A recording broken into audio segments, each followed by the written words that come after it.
ci ginnaaw loolu dañuy daal di ñëw si li nga xam ne que moo di justement bureau El Hadj Ndiaye bu 2STV donc nag El Hadj Ndiaye nag jàpp leen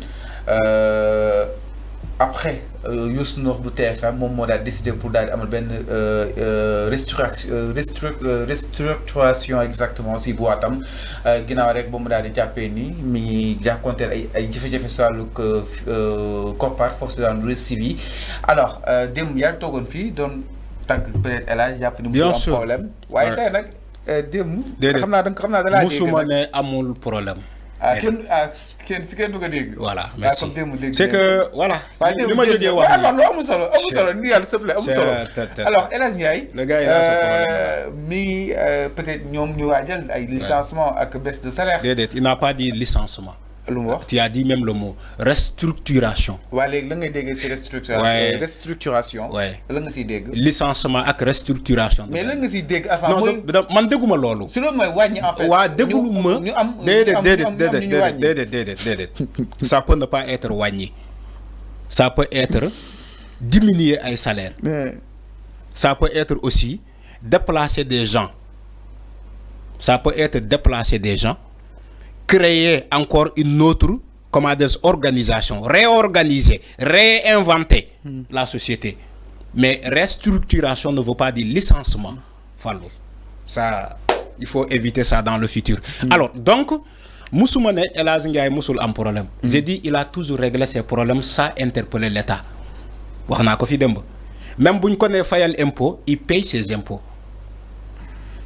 Il paye ses impôts. Il paye ses employés.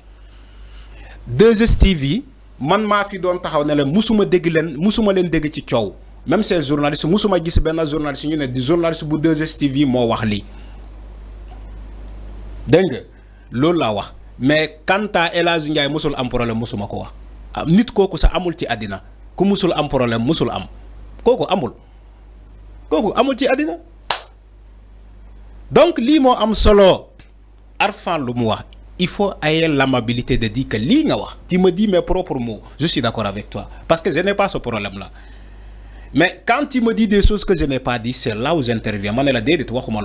Parce que man Arfan, ken de ma wax loli ma waxul. Ça jamais dans la vie.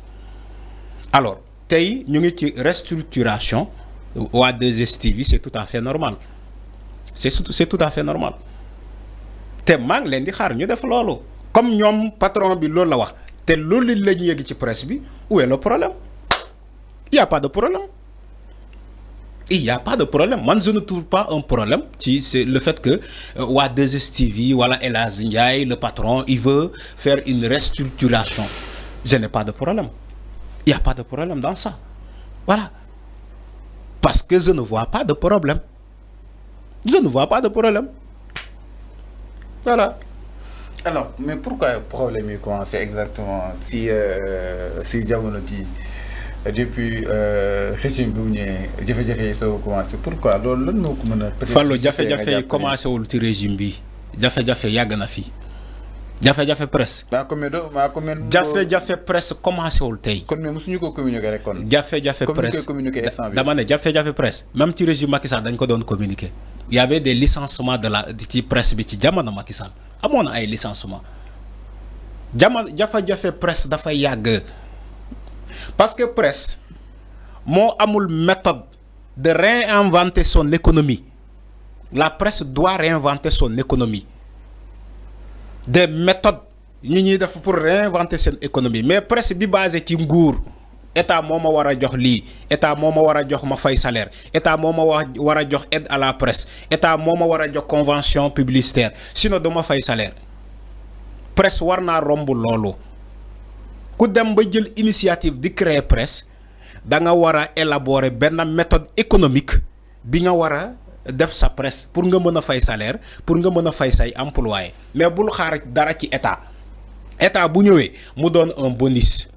Mais yow boo xaaree ci état ñëwul mooy maanaam mooy problème yi ñuy jànkonteel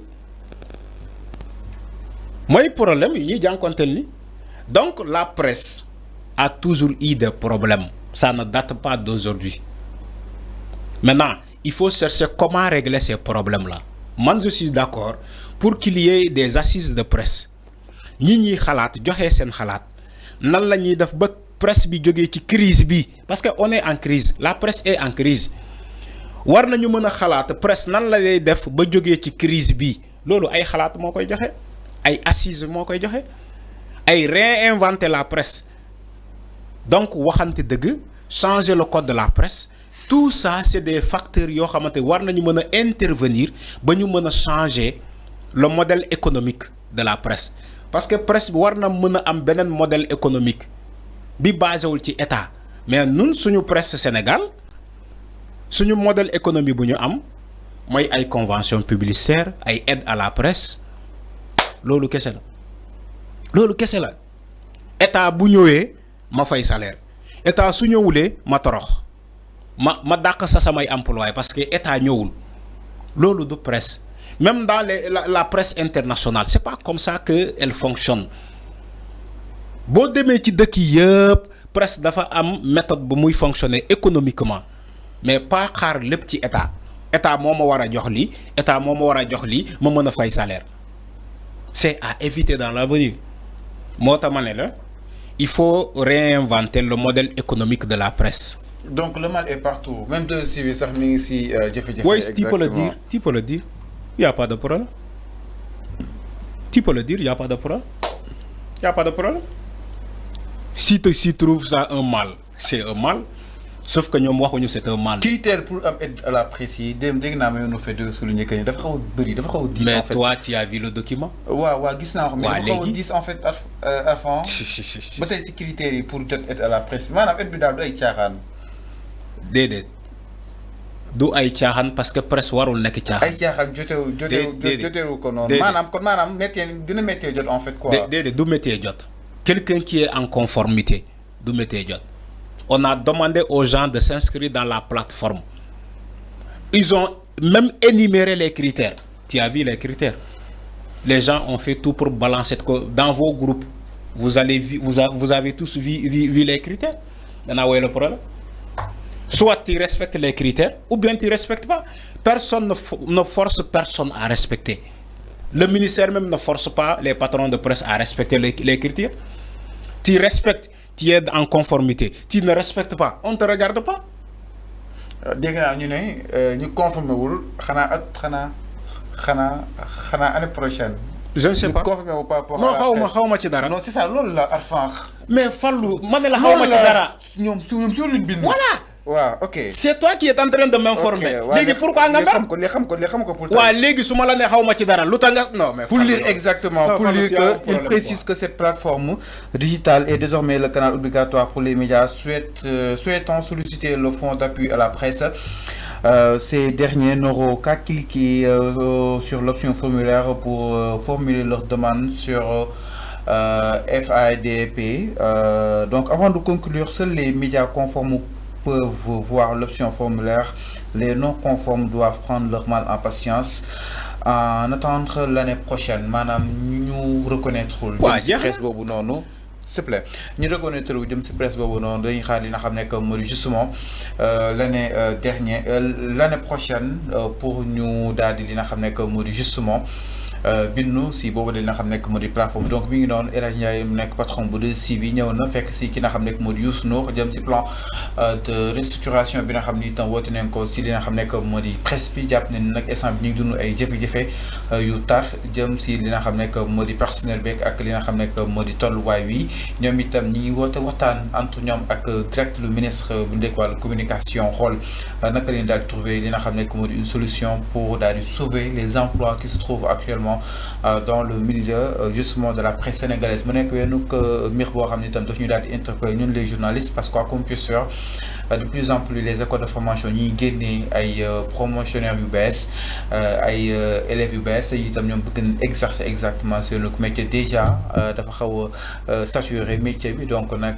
suñ si boolee li nga xam ne que moo di licenciement dina xaw a métti lool en tout cas mu nekk benn message boo xam ne tam da koy lancer à ce que pour ñu gën a jàppale taxawu li nga xam ne que moo di la presse parce que mine de rien entreprise de presse bi gën a ndaw boo gis dina employé lu mat 20 personnes donc loolu day contribuer quoi qu'on puisse sur jëm si wàllu comme chômage beeg ak tolluwaay fii si li nga xam nekk moo di réew mi donc ñu xamee ko noonu ñuy conformé wul par rapport ak code de la presse bi peut-être mu ngeen génnee seen xel jëm si li nga xam nekk moo di aide à la presse bi peut-être suñu tijjawaatee li nga xam nekk moo di plateforme bi l'année prochaine incha allah les choses peut-être dina xaw a bouger jëm si wàll wi alors ginnaaw loolu dañuy daal di ñëw si beneen ponk sans plus tarder may fàttali yéen seen émission li nga xam nekk moo di le talk sur les antennes de Sénégal 5